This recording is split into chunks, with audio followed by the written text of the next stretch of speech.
Muy buenas tardes, tengan todos ustedes. El Centro Universitario de Ciencias Económico-Administrativas les da la más cordial bienvenida en esta transmisión en vivo al webinar La demonización y estigmatización del trastorno límite de personalidad. Y bien, quiero presentar a quienes nos acompañan en esta tarde. Agradezco a la psicóloga Karen Baltasar. Ella es coordinadora del Centro de Atención Psicológica APSIC. Bienvenida. De la misma forma, quiero saludar a Ana Victoria Campaguerra. Ella es representante de Acción Universitaria y a quien cedo el uso de la voz para dar inicio formal.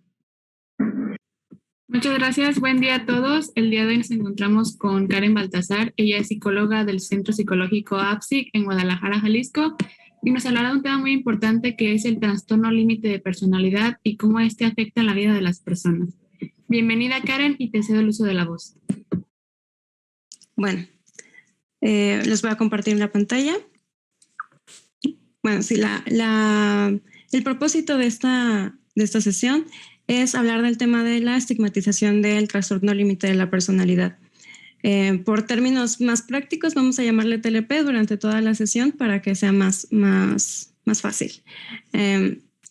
Comenzamos hablando sobre qué es el TLP. El TLP es un trastorno en la personalidad que se caracteriza más que nada por una desregulación emocional, una impulsividad y también pensamientos dicotómicos, es decir, blanco y negro, y por otras características que vamos a ver. Esfuerzos desesperados para evitar el abandono, ya sea real o imaginario, que en esta situación el imaginario es el que tiene más creencias irracionales, pensamientos distorsionados y en donde hay más trabajo acá para llevar a psicoterapia. Relaciones inestables e intensas que alternan entre la idealización y la devaluación de la otra persona. A esto me refiero con los pensamientos blanco y negro. Idealizar y devaluar es algo que sucede mucho dentro del TLP y que afecta normalmente dentro de las relaciones interpersonales de la persona. Puede ser de que en un día yo considere a una persona la mejor del mundo, la más buena, y al día siguiente por algo pequeño que haga, la consideremos como una persona mala, la más mala del mundo. Este pensamiento blanco y negro aquí se ve muy marcado. Una imagen o un sentido de sí mismo inestable. Aquí también hablamos de la autoestima en la persona con TLP, que suele haber mucha culpa, mucha vergüenza por todo lo que conlleva el trastorno. Y también que no tienen muy claro qué es lo que quieren. Es decir, van brincando como de afición en afición, van brincando como de estilo, de vestimenta, entre otras cosas.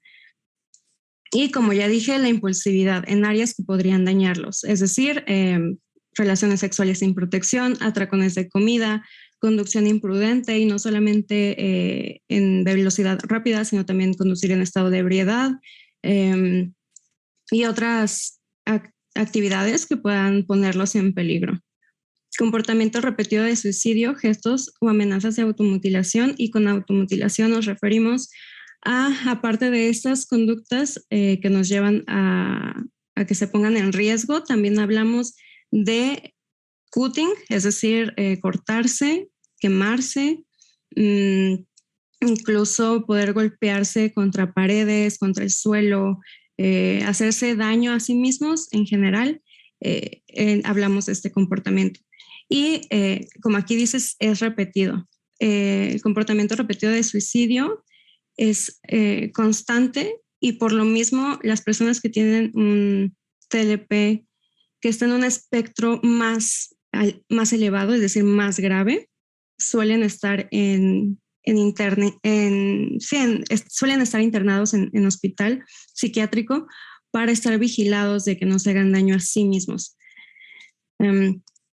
Hay cambios rápidos en el estado de ánimo que duran por lo general solo unas horas y rara vez más de unos pocos días, que aquí también podemos ver episodios depresivos o episodios eufóricos, también por esta sensación de vivir la emoción muchísimo más fuerte que una persona neurotípica y la inhabilidad de controlar estas emociones.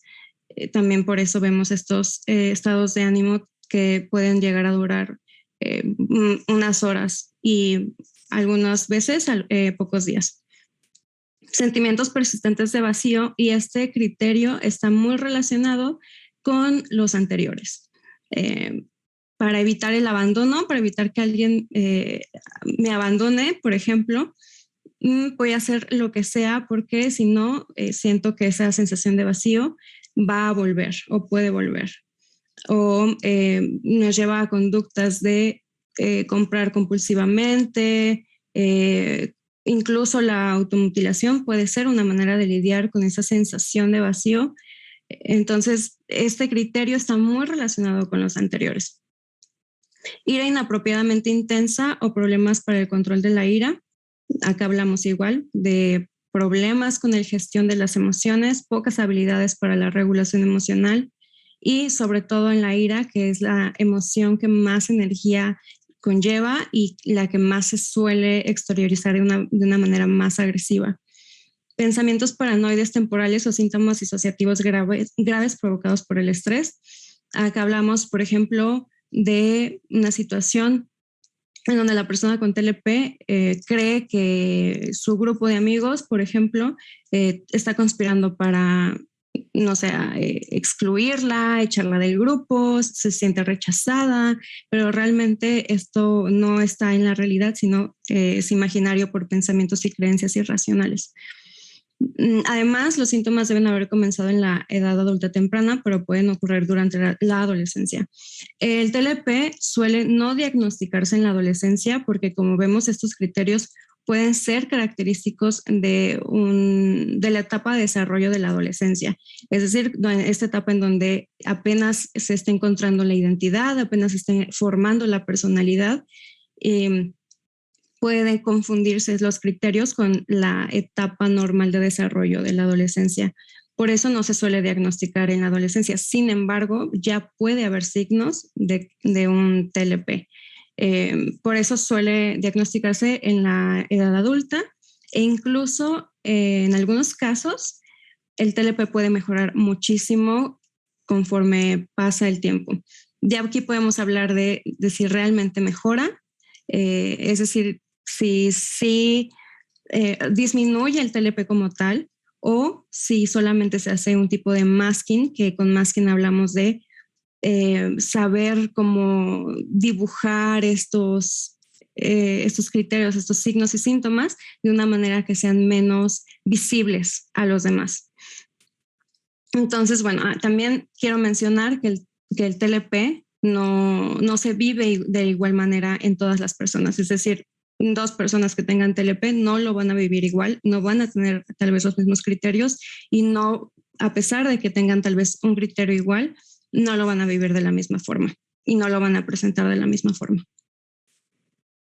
Ok, entonces, ¿cuál es la causa del TLP? ¿Cómo una persona puede llegar a tener TLP? Bueno, no se sabe en realidad. No es como que tenemos una causa que sabemos que esa es y es la definitiva, sino que hay varias teorías. Entre ellas está una que es genética, que puede que algún pariente tuyo tenga tenga el trastorno límite y por herencia tú lo tengas también, tú lo desarrolles.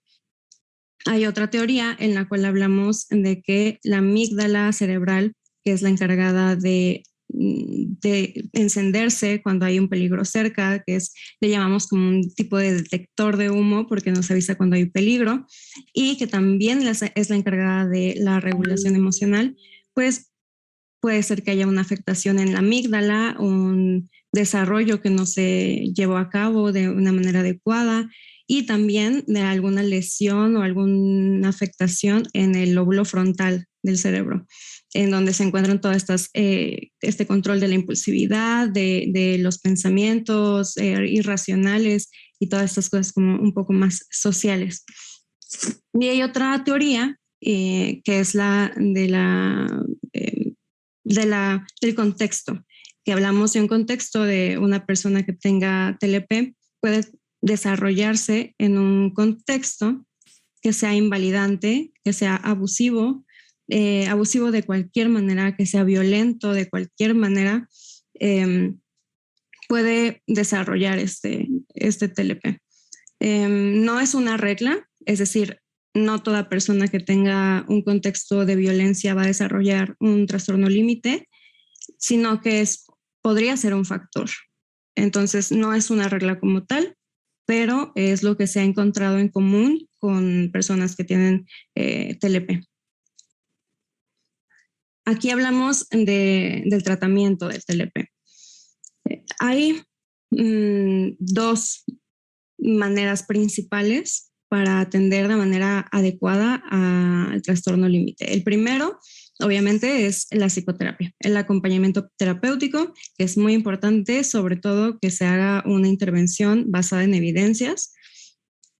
Las dos principales que se han encontrado que dan más, una eficacia mejor, un mejor resultado en el TLP es la terapia dialéctica conductual, que es mejor conocida como DBT, que en esta terapia se enfoca en las habilidades, en reforzar las habilidades del paciente.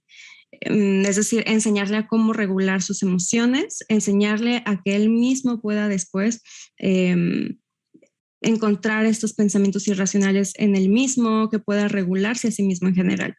Y el DBT está muy completo, porque no solamente conlleva psicoterapia, sino que también conlleva un grupo de habilidades en el cual las mismas personas que no necesariamente tienen TLP, sino también cualquier problema que conlleve desregulación emocional o problemas de la ira, etcétera, aprenden, o sea, es como un tipo de escuela en donde se enseñan habilidades para regular las emociones.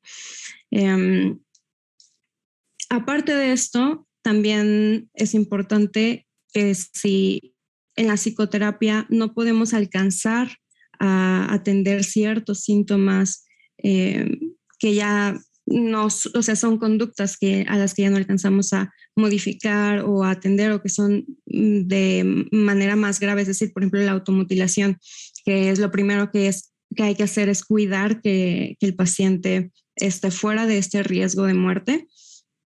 Podemos acudir a un médico psiquiatra que nos ayude, que incluso también pueda recetarle algún medicamento adecuado para el trastorno y para el síntoma en específico. Entonces, no es necesario, o sea, no siempre viene acompañado la psicoterapia con la psiquiatría en realidad, pero sí muchas veces es necesario. La farmacología en realidad no es para toda la vida, sino es solamente mientras se aprenden estas habilidades, mientras el paciente aprende a gestionarse mejor, para después que no necesite ningún tipo de fármacos. Sin embargo, también depende de qué tan grave es el espectro de la persona que tiene TLP. Y bueno, ya que hablamos acerca de qué es el TLP, vimos las causas del TLP y todo esto, ahora viene qué es la estigmatización. Y bueno, la estigmatización es un rechazo y una desaprobación de la misma sociedad hacia una persona o hacia algo que sea dentro de lo que cabe, pues anormal, es decir, diferente. Lo construye la sociedad, como ya dije, hay una desaprobación, son alimentadas también por la desinformación de los canales de información que tenemos, es decir, radio, el internet, videos, la televisión, casos mediáticos, inclusive películas, todo tipo de canales de información que estamos recibiendo todo el tiempo pueden alimentar este estigma. Y esta información o representaciones son exageradas, inexactas y también pues que no son de acuerdo a la realidad del trastorno de la persona que está siendo estigmatizada. Y está también rodeada de estereotipos y prejuicios. El estigma también es algo que es inherente a las personas, es decir, no tenemos una predisposición a hacer estigmas, sino que es algo que hemos aprendido socialmente a construir, simplemente por el rechazo a lo diferente.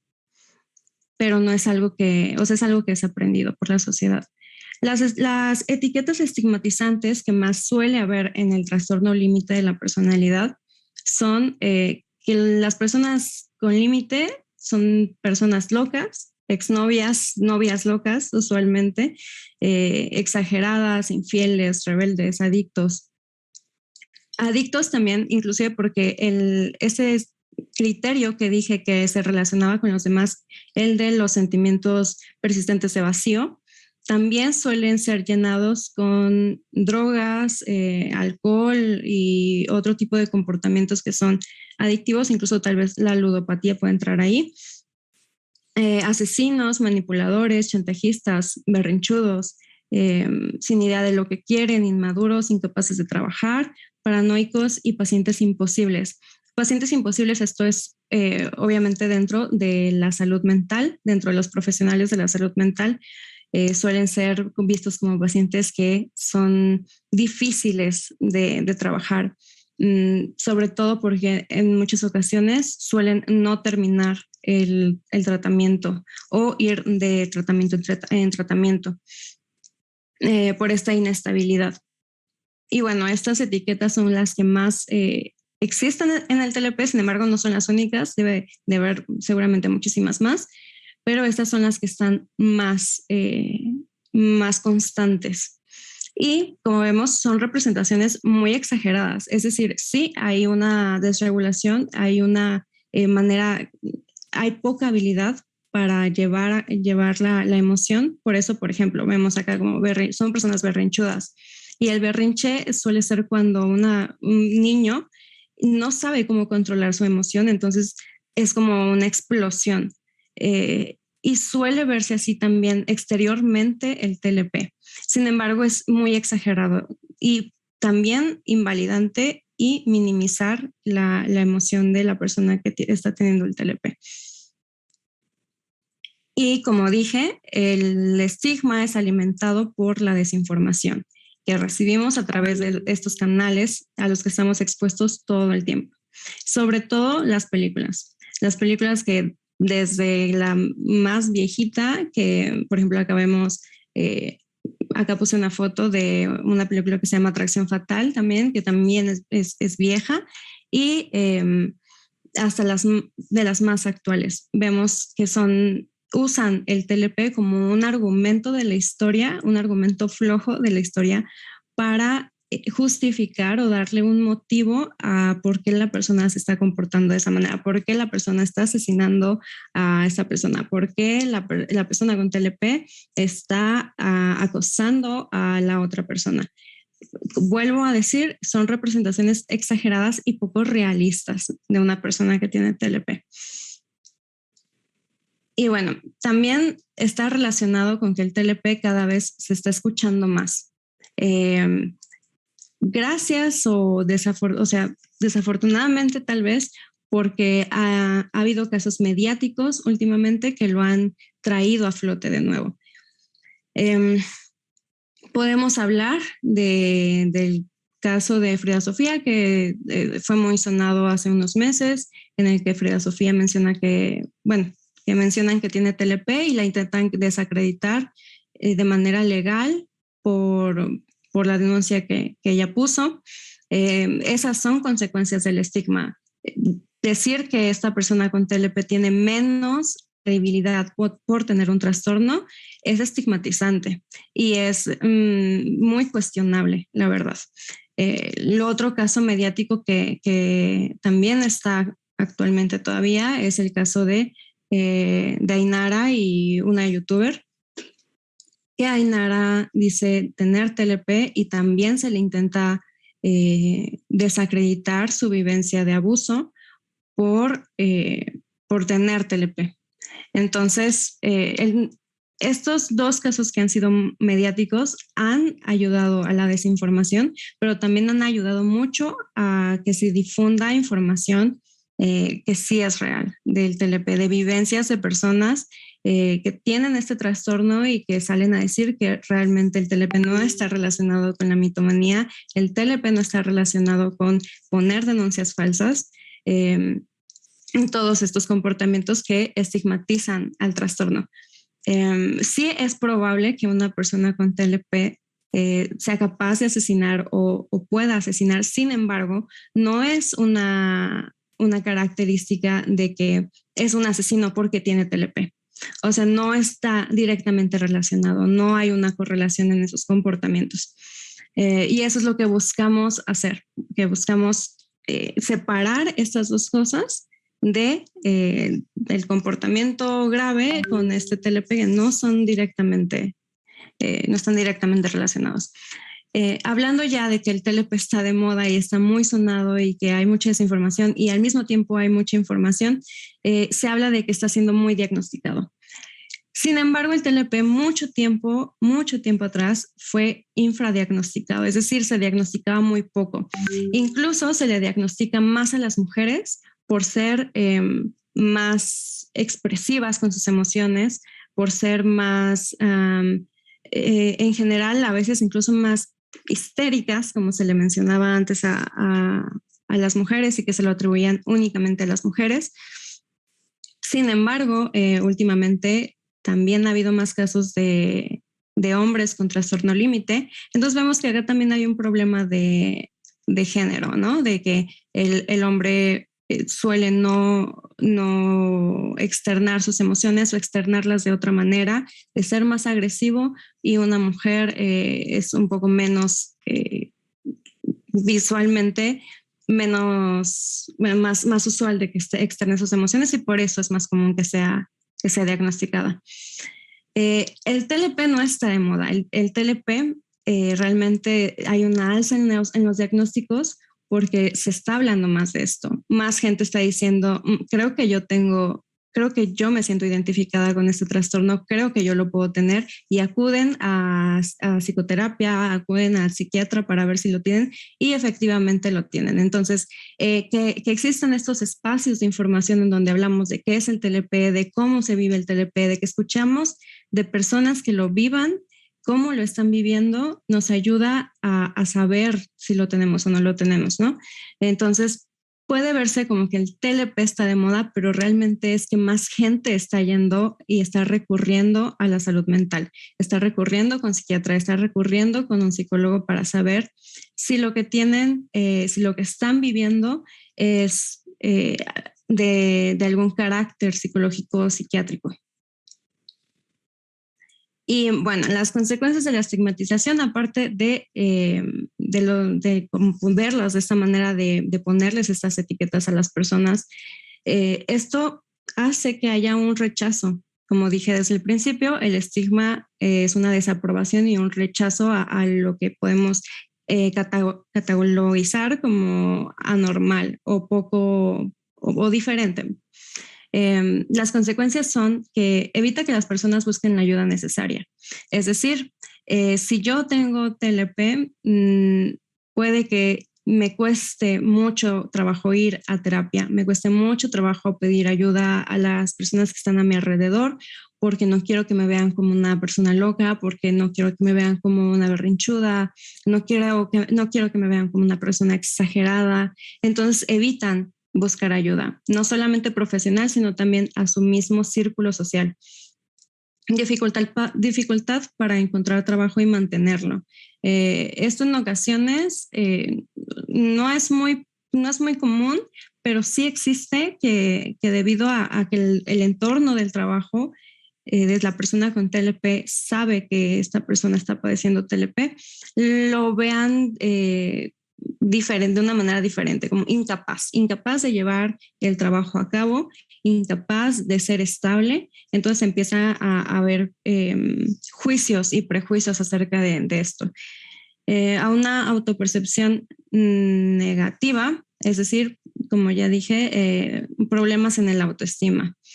Considerarse a sí mismos como todas estas etiquetas, o sea que las etiquetas no solamente se quedan en la sociedad, sino que también la persona con TLP se las apropia y se las lleva, es decir, piensa de sí mismo que es un berrinchudo, piensa de sí mismo que es una persona loca, piensa de sí mismo que es un exagerado.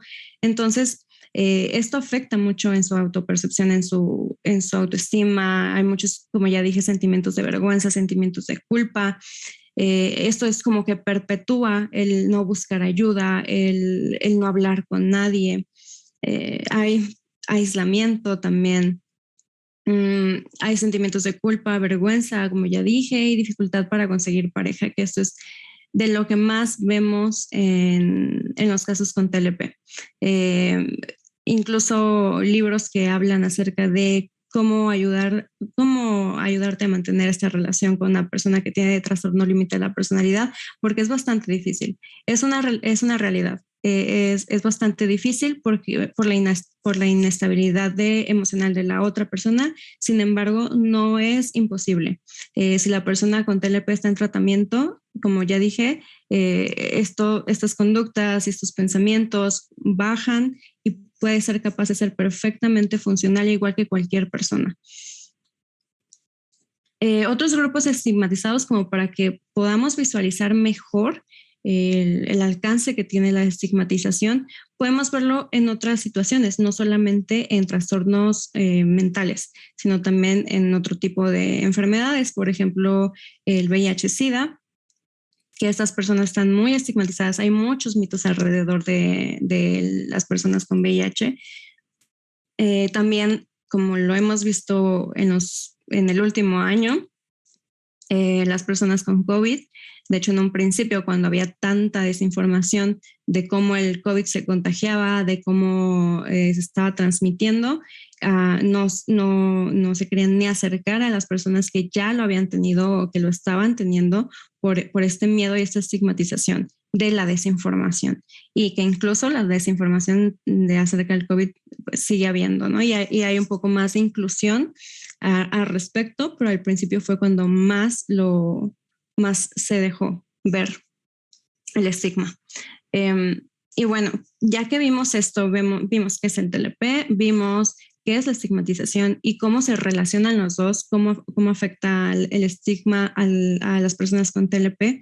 ¿Qué podemos hacer? ¿Qué podemos hacer contra la estigmatización que ya existe y para evitar la estigmatización en el futuro? Abrir espacios de diálogo es una muy buena opción, espacios incluso como este, en el que personas profesionales de la salud mental hablan acerca del trastorno. Es más, hablan de mitos, espacios en los que se pueda hablar sobre estas conductas. Es más, hasta grupos de personas que tengan TLP sirven demasiado porque se pueden sentir identificados, se pueden sentir dentro de una sociedad en la que son mal vistos o son muy estigmatizados. Dentro de un grupo que tengan todos TLP o características de TLP, se puede sentir mucha empatía y se puede tener la facilidad de que la persona se abra a compartir más acerca de lo que está experimentando. Eso también nos ayuda a evitar tanto intentos de suicidio como que la persona pueda lograr el suicidio.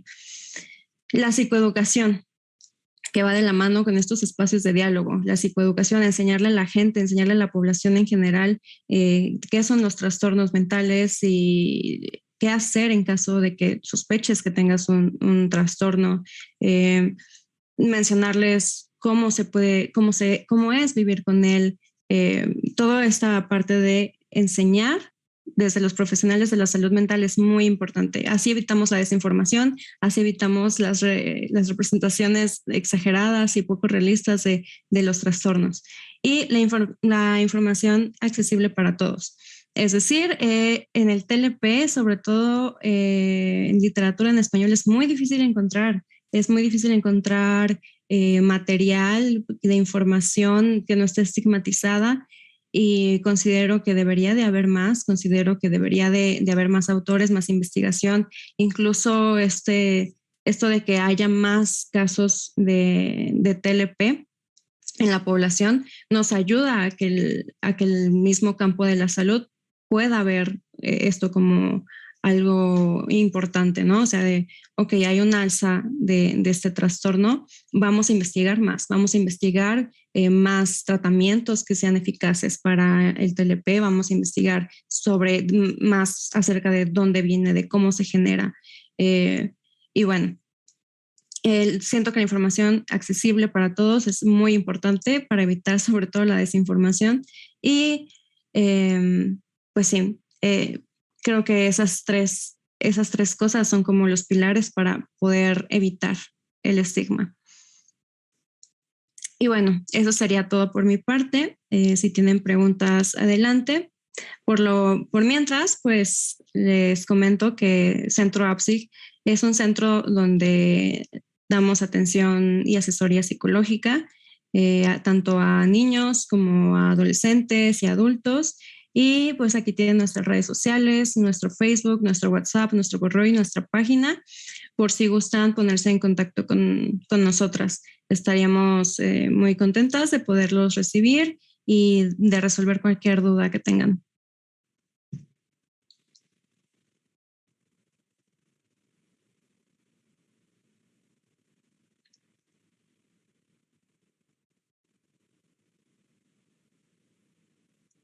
Muchas gracias, Karen. No sé si haya preguntas de los que nos acompañan desde Facebook.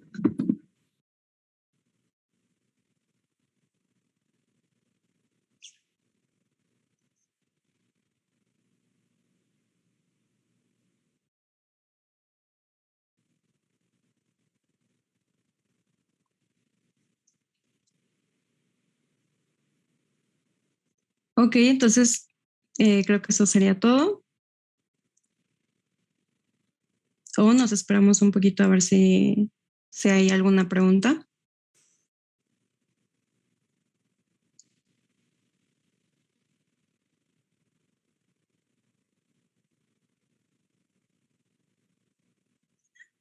Si gustan ponerse en contacto.